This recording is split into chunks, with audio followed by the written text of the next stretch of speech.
Welcome back, Silverpunks, and as you can see I'm here with a Chucky round 3D print that the judge has sorted out. If you've seen some of the build-up videos, the first video, you actually seen me and judge have a discussion about this little 3D print, getting it ready for the pouring. And at first this one come as a 3D bust, but the judge manipulated it and made it into a round. He come up with the idea. I fancied one a standing up version, but the judge come up with the idea now it looks scarier, a bit more scary if it was in a round, and he's done it. But then I actually come up with the idea of doing it really chunky. That's 30 mil, that's 33 centimeters, 30 mil, just so I can push it into the sand. This is experimental, we haven't tried this before. Normally we just do them probably like that thick, and then I have to play about with the sand. But with this we thought try and make my life a bit easier.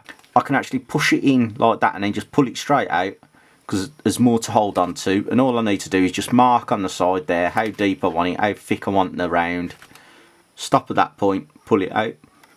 And obviously it also gives us an opportunity to make thicker rounds, so we can add more silver in, make them a lot heavier. I mean, can you imagine doing that in silver, all that? It'd be so cool. It'd be a nice chunky round. Well, I call it a round, it's a cylinder barrel, isn't it?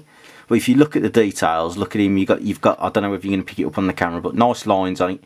He's got his fractures in his skull going down there and on his forehead, and just like, look how scary he looks. Just looking forward to getting this one cast and poured. So I think what I need to do now is work out how I'm going to do it. Get the frame or the flask out and have a look, because I think I'm just going to push it in like we said. But I'm so tempted just to try and do the whole thing as well. That'd look so cool. It'd take so much silver though.